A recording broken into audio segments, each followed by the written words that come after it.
എല്ലാവരും ഉൾപ്പെടുന്നു ഞാൻ പറഞ്ഞിട്ടില്ല. പിന്നെ അതിന്മേൽ നിന്ന് നിങ്ങൾ സംസാരിക്കരുത്. കാരണം എനിക്ക് തന്നെ എത്രയോ സദൃത്തരായ ആൾക്കാരറിയാം, ജനപ്രതിനിധികളിലും മന്ത്രിമാരിലൊക്കെ. സമൂഹത്തിൽ ആകെ ഉണ്ടെന്ന് ഉസ്താദ് പറയുന്നില്ല, ആരുടെ ഇടയിലുണ്ടെന്നാണ് പറയുന്നത്? ജനങ്ങളുടെ ഇടയിൽ, രണ്ട് കാര്യം നടക്കുന്ന മനുഷ്യന്മാരുടെ ഇടയിൽ, എങ്ങനെ രണ്ട് കാര്യം നടക്കുന്ന മനുഷ്യന്മാരുടെ ഇടയിലുണ്ട്. മുഴുവൻ ആളുകളുടെ ഇടയിലുണ്ടെന്നല്ലേ? മുഴുവൻ പറഞ്ഞിട്ടില്ലല്ലോ.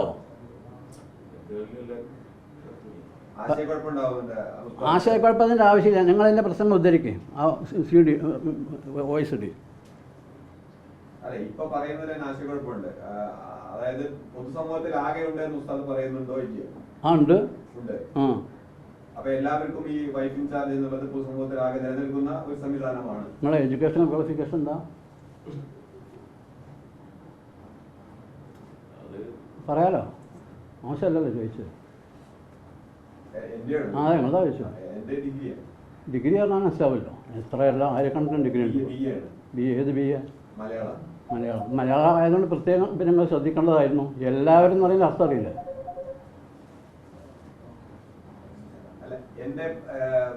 എന്റെ സംശയം എന്റേതായ മാത്രം സംശയമായിട്ട് കണക്കാക്കാം.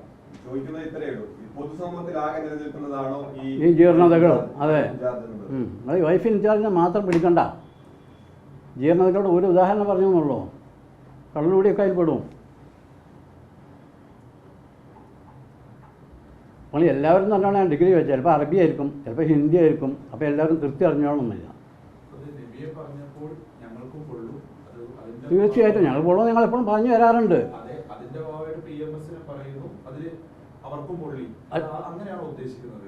ഇല്ല, ആർക്കും പൊള്ളാൻ വേണ്ടി ഞാൻ പറഞ്ഞിട്ടില്ല. മുസ്ലിമീങ്ങൾ പൊള്ളലേറ്റുകൊണ്ടിരിക്കുന്നവരാണ്, അത് നിനക്കാണ് പറഞ്ഞത്.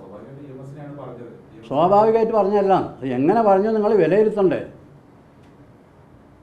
ഞാൻ പറഞ്ഞത് നാസർ ഫൈസി ശൈശവ വിവാഹവുമായി അത് മനസ്സിലാക്കപ്പെടാൻ 6-ാം നൂറ്റാണ്ടിലേക്ക് സഞ്ചരിക്കണതിൻ്റെ ആവശ്യമില്ല. നമ്മളിപ്പോൾ 21-ാം നൂറ്റാണ്ടിലുള്ളത്. 20-ാം നൂറ്റാണ്ടിൽ വരെ നടന്നിരുന്നു. അതിന് ഏതെങ്കിലും ഒരു മേമാക്കാനെ പറഞ്ഞിട്ട് കാര്യമില്ല, ഒരു അരവിന്ദാക്ഷൻ പറഞ്ഞിട്ട് കാര്യമില്ല. ജനങ്ങൾക്കൊക്കെ മനസ്സിലാകുന്ന ഒരു നേതാവിനെ പറഞ്ഞു വെക്കണം. കേരളത്തിലും ഇന്ത്യയിലും ലോകത്തിൻ്റെ വിവിധ ഭാഗങ്ങളും അറിയപ്പെടുന്ന നേതാവാണ് EMS. അദ്ദേഹത്തിന് ഉമ്മാനെ കെട്ടിച്ചപ്പോൾ 11 വയസ്സായിരുന്നു എന്നാണ് പറഞ്ഞത്.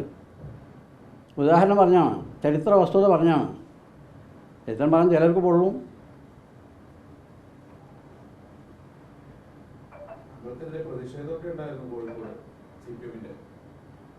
ഞാൻ അറിഞ്ഞിരുന്നു.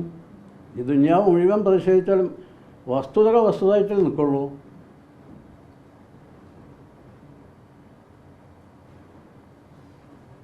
പ്രവാചകൻ്റെ വിവാഹ സവിശേഷതയെ പറ്റി ഞാൻ പറഞ്ഞു. 25 വയസ്സായപ്പോൾ 40 വയസ്സുള്ള ഒരു വിധവയാണ് വിവാഹം ചെയ്ത് കുട്ടികളുള്ള.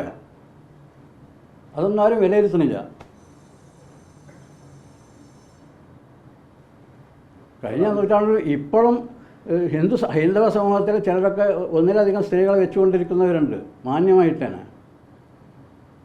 ഇപ്പോഴും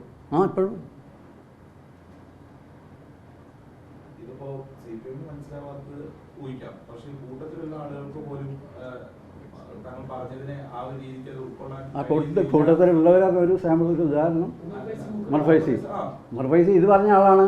ശിവലിംഗവും പാർവതിയുടെ ഫർജും പറഞ്ഞാൽ അറിയോ? യോനിന്ന് അതിനകത്ത് പറയാം. അതെ, അത് പറഞ്ഞ ആളാണ്. പണ്ഡിതന്മാർ സംസാരിക്കുമ്പോൾ സൂക്ഷിക്കണം എന്ന് പറഞ്ഞത്. അതുകൊണ്ട് കൂടി തന്നെ തള്ളപ്പെടേണ്ടതാണ്.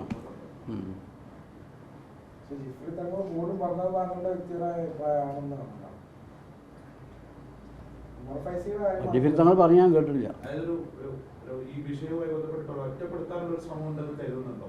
ഒറ്റപ്പെടുത്തി പ്രശ്നമായി കാണുന്ന ആളല്ലേ ഞാൻ. അതുണ്ട്. ഒറ്റപ്പെടുത്താനുള്ള ശ്രമം എന്ന് പറഞ്ഞാൽ നിങ്ങൾ സൂചിപ്പിച്ച ഈ ഉമർ ഫൈസി ഒരു 8-9 മാസം മുമ്പ് സമസ്ത മുഷാവറയിൽ എണീറ്റ് നിൽക്കുകയാണ്. എന്നെപ്പറ്റി കുറേ അധിക്ഷേപങ്ങളാണ് അദ്ദേഹം പറഞ്ഞത്.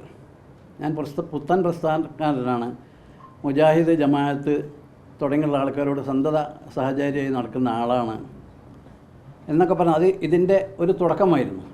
എന്നെ ഒറ്റപ്പെടുത്താൻ എന്ന് നിങ്ങൾ പറഞ്ഞ് ഞാൻ നിർഭയമായി കാണുന്ന ഒറ്റപ്പെടുത്തൽ അതിൻ്റെ തുടക്കമായിരുന്നു.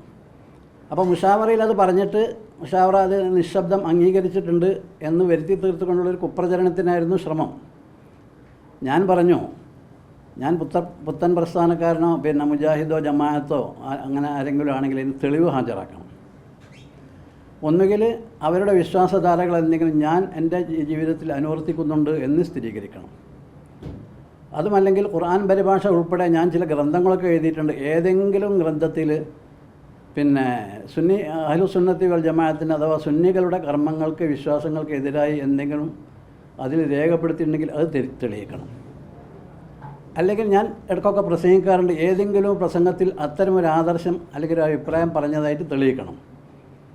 ഇതൊന്നും തെളിയിക്കാതെ ഞാൻ പുത്തൻ പ്രസ്ഥാനക്കാരനാണ്, അവരെ കൂടെ നടക്കുന്നവനാണ് എന്ന് പറയേണ്ട കാര്യമില്ല. അതിന് അദ്ദേഹം പിന്നെ പ്രതികരിച്ചത് മുസ്ലിം സംഘടനകളുടെ യോഗങ്ങളിൽ ഞാൻ പങ്കെടുക്കാറുണ്ട് എന്നാണ്. മുസ്ലിം സംഘടനകളുടെ എല്ലാ സംഘടനകളുടെയും പ്രതിനിധികൾ പങ്കെടുക്കുന്ന യോഗങ്ങൾ നടക്കാറുണ്ട്. 2016 ജൂൺ മുതൽ സമസ്തയുടെ തീരുമാനമുണ്ട്, 5 അംഗങ്ങൾ ഉൾക്കൊള്ളുന്ന ആളുകൾ ആരെങ്കിലും ആ യോഗങ്ങളിൽ പങ്കെടുക്കണം. സമുദായത്തിൻ്റെ പൊതുപ്രശ്നങ്ങൾ ചർച്ച ചെയ്യുന്ന ഒരു വേദിയാണല്ലോ. അതുകൊണ്ട് സമസ്ത ജനറൽ സെക്രട്ടറി ആലിക്കുട്ടി ഉസ്താദ് ഉൾപ്പെടെ, ആലിക്കുട്ടി മുസ്ലിയാർ ഉൾപ്പെടെയുള്ള 5 ആളുകളുടെ ഒരു സമിതിയാണത്. ഭാഗ്യവശാലോ നിർഭാഗ്യവശാലോ അതിൽ പരമാവധി ഏറ്റവും കൂടുതൽ പ്രാവശ്യം പങ്കെടുത്ത ആൾ ഞാനാണ്. അതാണ് അദ്ദേഹത്തിന് തെളിവ് പറഞ്ഞത്.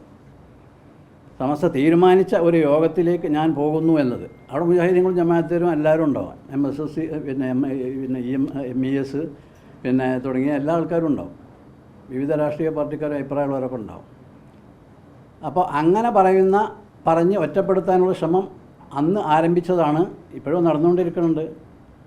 ഇപ്പോൾ ഞാൻ ഏതെങ്കിലും ഒരു നിരപരാധിയായ മനുഷ്യനെ പറ്റി വ്യഭിചാര ആരോപണം നടത്തിയാൽ അയാളുടെ ശിക്ഷ ഖുർആനിലും ഇസ്ലാമിലൊക്കെ അറിയപ്പെട്ടതാണ്.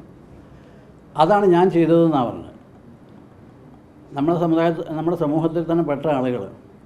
പക്ഷേ അത് ഒരു കുറ്റകരമായ പ്രവൃത്തി യാതൊരു ഒരു വ്യക്തിയെപ്പറ്റി ഞാൻ അങ്ങനെ പറയുമ്പോഴാണ്, ഒരു വ്യക്തി ഇങ്ങനെ വ്യഭിചരിച്ചിട്ടുണ്ട് അല്ലെങ്കിൽ ഇയാൾ ഇങ്ങനെ അവീത ബന്ധം ഏർപ്പെട്ടിട്ട് ഒരാളാണ് എന്ന് പറഞ്ഞാൽ അയാളെ പറ്റി ഒരു പേഴ്സണലായി പറയാം. ഞാൻ ഒരു പേഴ്സൺ പറഞ്ഞിട്ടില്ല. ഞാൻ ഇപ്പോൾ ചോദിച്ചു പേഴ്സണലിൻ്റെ അർത്ഥം എന്താണെന്ന് ചോദിച്ചു. അതിന് മറുപടി ഒന്നും ഉണ്ടായില്ല. അറിയുമെന്ന് പറഞ്ഞു. ഞാനിപ്പോൾ ഏത് പേഴ്സണെ ഞാൻ പറഞ്ഞതെന്ന് ചോദിച്ചു. നിങ്ങൾക്കാർക്കും മറുപടിയില്ല. സമൂഹത്തിൽ അങ്ങനെ നടക്കുന്നുണ്ടെന്നാണ് ഞാൻ പറഞ്ഞതിൻ്റെ ചുരുക്കം എന്നും പറഞ്ഞു. അതിൽ സംശയങ്ങളൊന്നുമില്ല. സംശയാതീതമാണ് വിഷയം. പിന്നെ സംശയങ്ങൾ സ്വയം സങ്കല്പിച്ച് കഥ രചിച്ച് ഉണ്ടാക്കുകയാണ്. ആർക്കും എന്ത് കഥ എഴുതാം.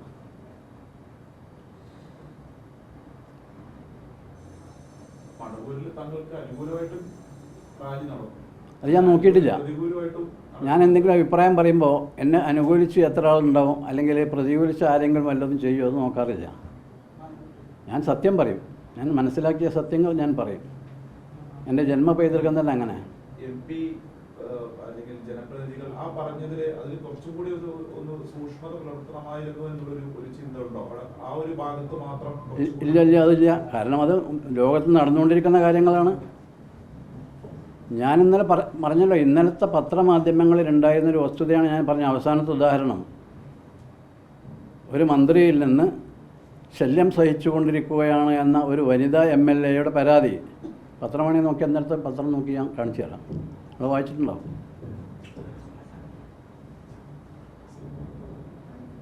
മന്ത്രി എന്ന് പറഞ്ഞാൽ കേരളത്തിലെ മന്ത്രി എന്ന് ഞാൻ പറഞ്ഞിട്ടില്ലല്ലോ. ഇന്ത്യയിൽ 30 സംസ്ഥാനങ്ങളുണ്ട് ഏകദേശം. അവിടെയൊക്കെ ഉണ്ടാവും മന്ത്രിമാർ, MLA മാർ, MP മാർ. ഈ ഗണത്തിലൊക്കെ പെട്ട നല്ല സദൃത്തരായ ആളുകൾ നമുക്കറിയാം. നിങ്ങളെ കൂട്ടത്തിലാരും മന്ത്രിമാരില്ലാത്ത സ്ഥിതിക്ക് ഇങ്ങനെ നിങ്ങൾക്ക് പൊള്ളേണ്ടത് ഉണ്ടായിരുന്നില്ലോ. അപ്പോൾ മന്ത്രിമാരെ പ്രകോപിപ്പിച്ചുകൊണ്ട് നിങ്ങൾ എന്തോ ലക്ഷീകരിച്ചിട്ടുണ്ടാവുമെന്നാണ് ഞാൻ മനസ്സിലാക്കുന്നത്.